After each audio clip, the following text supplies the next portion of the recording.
Reading with your kids. Hola, ni hao, konnichiwa, assalamu alaikum, shalom, mahaba, moni muli wanji, namaste, jumbo, bienvenidos. Hi, my name is Jedley, and this is the Reading with Your Kids podcast. We're coming to you from the beautiful neighborhood of Reedville, in the southwest corner of Boston, Massachusetts. We are so delighted and so very honored that you would join us in our mission to help all families grow closer through reading. Please be sure to subscribe to the show on the iHeartRadio app, on Spotify, Apple Podcasts, Amazon Music, wherever you find your podcasts. Our guest today is Dr. Danielle Ramseur Fischer. She is here to celebrate It's Bedtime and to help us build better relationships with our kids' teachers.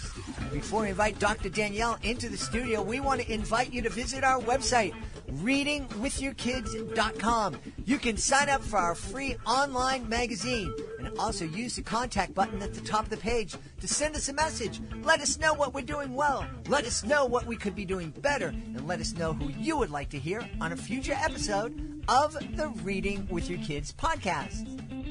Join us right now from the wonderful state of Wisconsin. Our guest is here today to celebrate the latest book. It's called It's Bedtime. Please welcome to the show Dr. Danielle Ramseur Fischer. Hey, Dr. Danielle, how are you? I'm fine. How are you? I'm wonderful. I'm so excited to have you on. You were sharing with me before the show that you've been in education in a number of different areas, but for over 31 years. Before we start talking about the book, could you just maybe share with me how education has changed during your time in the field? Oh, I think it's changed as far as the participation of parents. And that's really the reason why one of the reasons why I started writing my books. I think that has really changed over the years. Curriculum sort of stays the same. Mm-hmm. It's almost like a revolving door, you know. Yeah. But the participation of parents and also saying that teachers are important, I think has changed as well, mm-hmm. which is, not a good, feeling that we have to go through on a daily basis. But for whatever reason, we still come in and do what we need to do. Mm-hmm. We work with the children. We want to see success.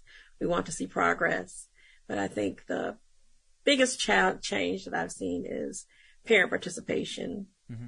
So when you say parent participation, is I'm guessing, based on what my wife shared with me, is that you're not seeing parents participate as much mm-hmm. as in the past. Right, and they have there's so many barriers that parents face on a daily basis, mm-hmm. more specifically in those parents that come from low socioeconomic backgrounds, which is what I've been working with for the past 31 years.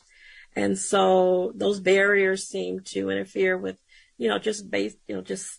coming in for a parent conference, coming in to watch their child participate in some kind of program. And so I think that has been the biggest change that I've seen over the years.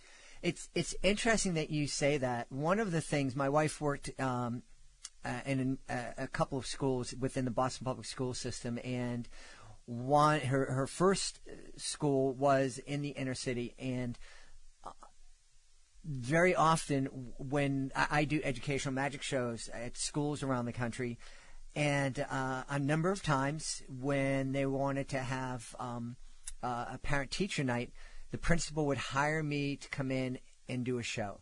Mm-hmm. And if I was doing a show or if they were having a potluck dinner, they would get a great turnout. Correct. Otherwise, it was crickets. Right, absolutely. Yeah. And I think that goes along with,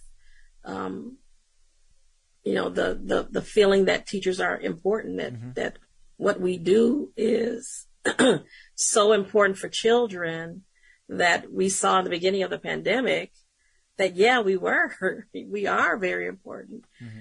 but I don't know. It's just, that's the biggest change I've seen. Yeah.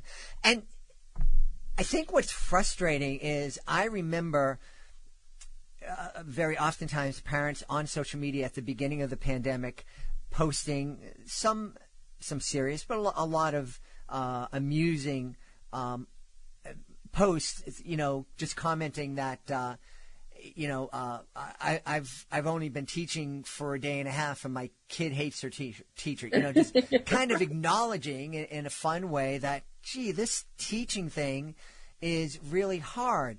Yes. But that realization doesn't seem to have stayed with us. Yes, a lasting effect. Yeah. And that's a shame. And that really is a shame because I think my kids had a really positive experience in school. And I think part of that was that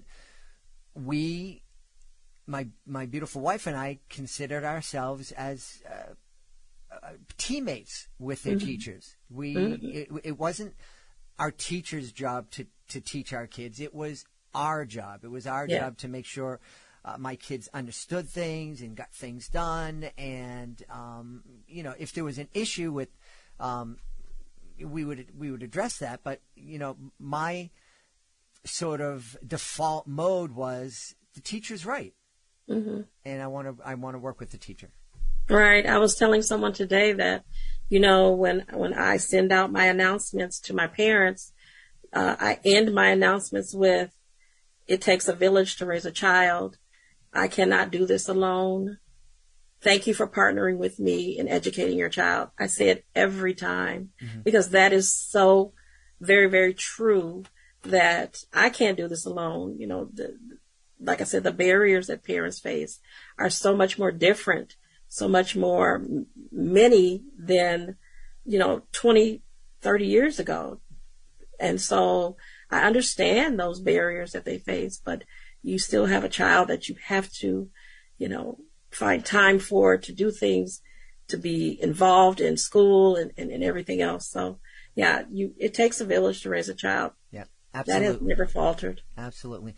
And one of the great resources that people in those villages can use are great children's books, like It's Bedtime. Tell us all about this, please. Oh, well, okay, so here's my story. I started a nonprofit called Bundle of Books about 2 years ago. And I had this idea in my head when I was a librarian that how wonderful would it be to be able to give books to moms and babies between 0 and 3 years old so that they can start at that young age introducing vocabulary, reading to their child, the bonding experiences, and just helping to prepare children for the first day of school. So I started the nonprofit. I was working with it, and I was talking to my daughter, and I said, I think the biggest thing right now for me is, where am I going to get the books? I need to get the books. I know I need to go and, fill out applications for grants and so forth, but where am I going to get the books? And she said to me at the time, she was 27 years old, I believe, a couple of years ago. She said, Mommy, why don't you write the books? And I said, I can't do that. She said, you've been a teacher for so long. You've been a librarian. You can do it. I said, out of the mouths of babes. I said, okay. And so I'm a spiritual person, and so I prayed on it. And within 2 weeks, the Lord brought to me 13 books. Wow. I wrote 13 children's books within 2 weeks. And so I said, well, how am I going to get these published? I don't know. But the book, It's Bedtime, I actually wrote 20 years ago for my son. He hated going to bed. And I said, boy, I mean, what is he thinking that his dad and I are doing? Are we riding bicycles through the house? Are we playing with balloons? What does he think we're doing? And so I wrote this book, and this was my second book that I've published. And I said, I'm going to get this published. I've had this for so long. And when I got it published, I'm going to get teary-eyed. the emotions I felt to be able to put that book in a bundle that I was able to give to parents, to moms and babies through my nonprofit. I mean, it just came full circle for me at that moment. That's wonderful. You're like the Dolly Parton of Wisconsin. I thought about that. I said, she's doing what I was thinking about doing, and she's been doing it for a very long time. Wonderful program. Well, and we need more programs like this because, you were mentioning the barriers that are preventing parents from being full participants in school. Mm-hmm. Those challenges are some of the same challenges parents are going to experience trying to bring books into their home. Mm-hmm. And we understand through so many studies just how important it is to have a book in the house. There are studies that say that having as few as 20 books in a home, it vastly increases the chances of that child going to university. Correct. Yes, absolutely. And on one hand, I think to myself, wow, 20 books, that's nothing. Mm-hmm. But then I think, it's nothing for me and my wife, but for some families, that's $400 or $500. Mm-hmm. And that's money that they don't have. Absolutely. And that's why, the books that I choose for the families, go according to the child's age. So they're developmentally appropriate for that child. And it goes from wherever they are to 3, and which can be read 4, 5, 6 years old still. And I purposely chose 12 books to be sent to them so that they can have not only books that are for their age, but as they grow, those books will grow with them because they're going according to their age and all the way down to, or all the way up to 3 and 4 and 5 years old. Yeah. So, it's so very important to have these books in the home. My research showed me that the first 3 years of life, the brain development of children is so important, and to, introduce and include literacy and literature is just so important in children. And it just helps them to get ready for that first day of school, and knowing that they will be able to do their very, very best because they've had that introduction of vocabulary, and they've had that introduction of left to right, which is, you'd be surprised how many children come to school not realizing that they do read from left to right. And so I'm just so excited that I'm able to be a part of my nonprofit, and to also be, have my books as part of that bundle. Yeah. So that they can, experience not only literature, but it's also diverse. You know what I mean? There's diversity in my books, and so I'm proud of that. Yeah. Well, I think you should be proud. We hear a lot of talk about equity these days, but I don't think we're talking enough about equity at that very basic level. We've talked here in the show that a kid who is read to 20 minutes a day, 7 days a week, 5 days a week, by the time that child gets to kindergarten, that child will have heard 800,000 more words than his or her peer who hasn't been read to.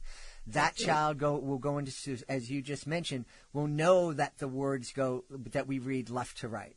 We'll be able to identify the letters. We'll be able to, and in some cases, the case of my son, I'm imagining maybe your 5-year-old grandson is walking into kindergarten reading, and that inequity that kids show up at the first day of school, that doesn't disappear. That stays with kids. And, when I ask myself, what can we do to narrow that gap other than telling families stop reading to your kids when they're young? We can't do that.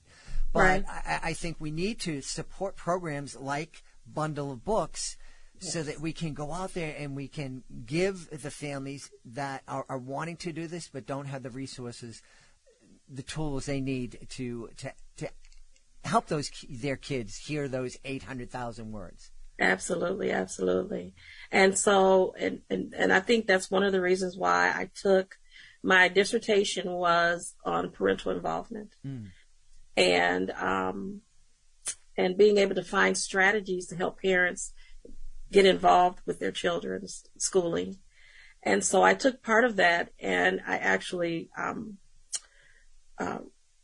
took part of my dissertation and wrote a handbook, which is, I'm currently in the process of getting it published.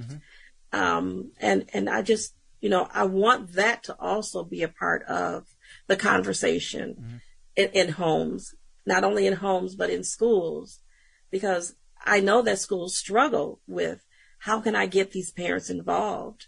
And so that's why I wanted part of my dissertation to be included in a handbook so that I can give that to schools so that they can see this is how parents feel, that the barriers they face are hindering them from participating. But there are strategies that can help parents feel like they are participating in their child's education. It's a simple phone call from a parent, from a teacher, a simple text is also considered being part of your child's education. So, if we can bring strategies like that to parents, I think it would make a huge difference. Yeah. Well, let's take a minute, if we could, to talk about those barriers. I know when I was speaking to my beautiful wife and her best friend, who is a principal in the Boston Public Schools, about how can we encourage the families to read more. And one of the things that they said that we've kind of talked about, those barriers, that, a lot of our parents are working 2 or 3 jobs to pay the rent. A lot of our in the case of my wife, a lot of my parents don't speak English, or they don't read English, and a lot of our parents don't read. Before we ask how we can support them, what other kind of barriers are you seeing that are preventing parents from being the partners that we all hope they could be? Transportation. Being able to get to, the schools to support their child. Like you said, working 1 and 2 jobs, trying to support the family. Single family homes is also considered, a barrier. Not being able to have that extra hand to help with managing what's going on in the household. Just what other barriers did they say? Transportation, work, and then their own experiences as a child of when they were in school and how they felt and how school made them feel. They bring that feeling of, I don't want to say feeling of failure, but a feeling of not being good enough to be in, to do school and to be in school. And so those barriers are the ones that really hinder them from supporting their child to do what they need to do in school. Well, that makes perfect sense. If a parent is, it does not have a positive experience when they were a student, it's very difficult to imagine that they're going to be really excited to go back in there and in some cases maybe see the same teachers that they had difficulty with now teaching their child. Absolutely. I even now, after 31 years, I see some of the students that I had who are coming in with their children and just thinking, how was their experience with me? I wonder, if that maybe played a role in them bringing their child back to that school, But that has been, when I did my research and my dissertation, that was one of the variables that parents kept saying over and over. When I was in school, I did not like school. I remember not being able to learn because I couldn't, I didn't have enough food to eat, or I couldn't, I was low, academically, and teachers weren't very helpful. And so they bring that feeling, like you said, it doesn't go away. Mm-hmm. It stays with them. And so yeah, we just have to work at letting them know that their child will not have the same experience. right. And we can help you get over that hump, Yeah. you know. So let's talk about some of the ways that we can get over. One of the things that my wife and I did is we would initiate contact with our kids' teacher right from the very first day of school. We would introduce ourselves and get to know them and just say, I want to help you. Here's my number. Here's my wife's number. Please give us a call. Is there anything you need? And my wife and I are both outgoing people. I'm a performer. I run around the country being in front of thousands of people. So doing that for me is easy. It's not going to be as easy for other parents. Is there a way for maybe a teacher or a school to kind of reach out to each parent individually at the start of the year to kind of, hey, I want to be a partner with you. I want to make this a great experience for your kid, and let's work together? Well, I think I appreciate how my school district has what's called an open house before school even starts. And so it's at that moment that, you know, families come in, and we had a really good turnout this year. And so families came in and they were able to see the classroom without being told, well, your child is not listening and your child is doing this and your child is doing it. Just, hi, how are you? I'm Mrs. Fisher. You're going to be your child's teacher. These are the books. And so I think open house is, before school even starts, is a really great start to bringing parents in and having that sort of laissez-faire kind of feeling and not very structured or strict, you know, with other things. And so that's been a really great program to do. Yeah. I think, and if parents aren't coming, then I think it is incumbent upon the teacher to reach out to those parents.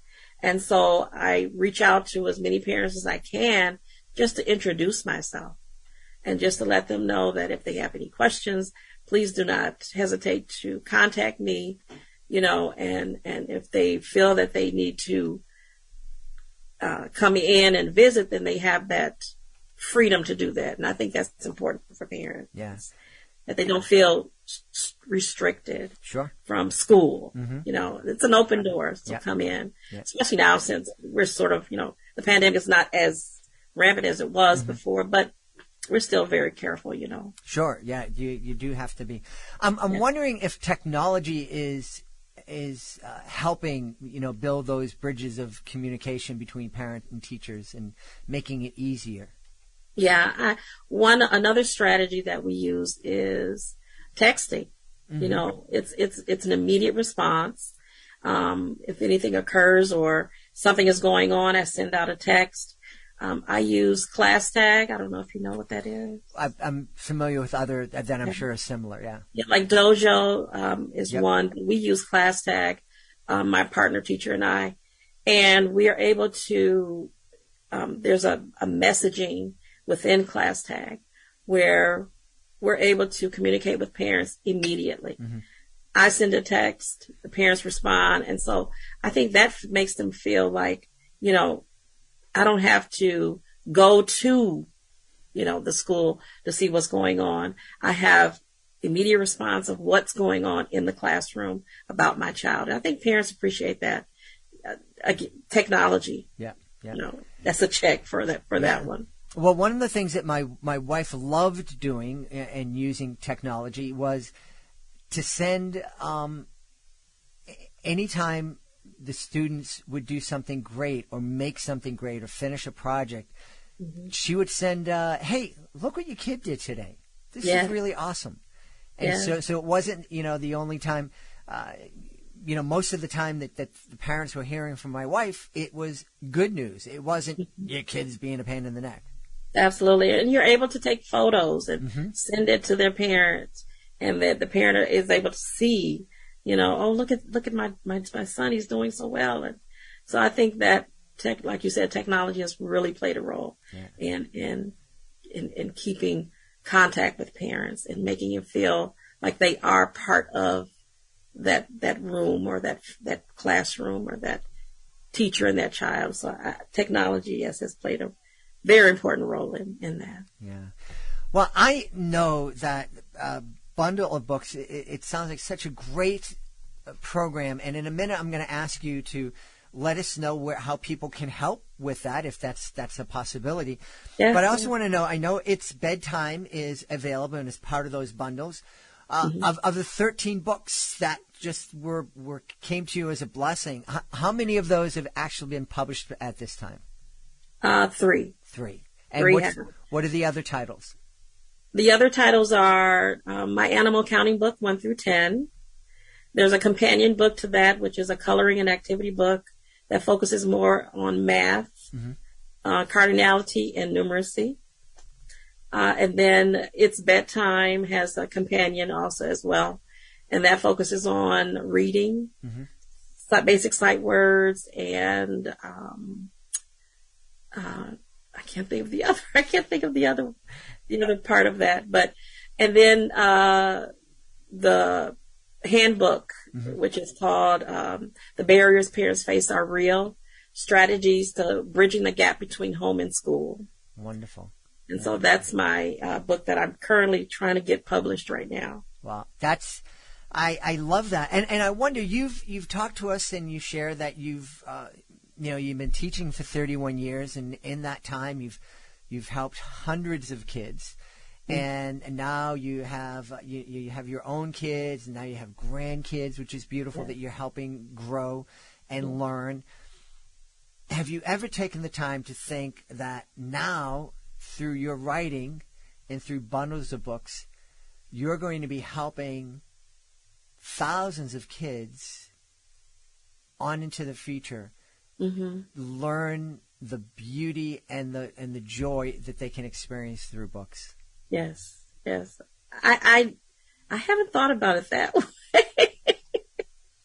but I'm excited. I just I'm so passionate about reading and children reading books and children enjoying the books that I'm just glad that I found my little path in this journey of reading. And so, but thank you. I will start thinking about that.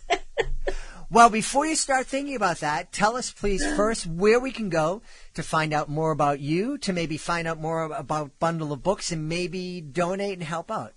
Sure. So my books are available on my author page, which is www.drdanielle-writes.com. And then my books are also on Amazon and Barnes & Noble. You can also find, you can go to www.thebundleofbooks.org, where you'll find my nonprofit organization. And as soon as you hit the page lights up. You'll see the donate button right on there. And so scroll through it, because I have resources for moms and babies. I have a specialist read aloud, Just Us Books, she reads books out loud through YouTube, and she does a wonderful job. So in case you don't want to pick up that book, but you can also listen to hundreds of books that she's read over a past year and a half or two. And she started her program through YouTube, through the pandemic. So just scroll through, take a look at the website. I love it. I'm excited. I'm overjoyed about helping babies and moms and children read. Wonderful. We've had a really fun time speaking to the author of It's Bedtime and the founder of Bundle of Books, Dr. Danielle Ramseur Fischer. Dr. Danielle, thank you so much for spending time with us. Well, thank you. I appreciate it. I'm very honored and grateful. Please be sure to join us for the next episode of the Reading with Your Kids podcast. Our guest will be coming to us from the Bello Campo Farm, also in Wisconsin. Her name is Sarah Ayers, and she'll be sharing A Spider's Life on the Farm. It's part of her Tales from the Coop series. That's the next episode of the podcast. Hey, if you are a fantastic children's author, please be sure to visit readingwithyourkids.com.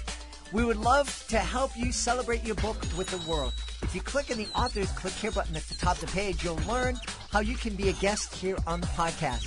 You can also learn how you can submit your book to our Certified Great Read panel and also take advantage of our monthly promotion program.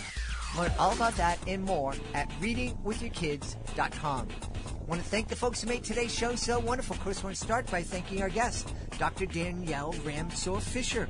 Please be sure to check out It's Bedtime and also check out Bundle of Books. I want to thank my team, Fatima Khan, Rory Grady, Mirabella Q, Jordan Saley. I want to thank my beautiful wife for all the support she gives me. Most of all, all of us, we want to thank you. Thank you so much for taking the time to join us today. And as always, thank you so very much for taking the time to make the world a better place by reading with your kids. I'll be looking for you in the next edition of the Reading with Your Kids podcast.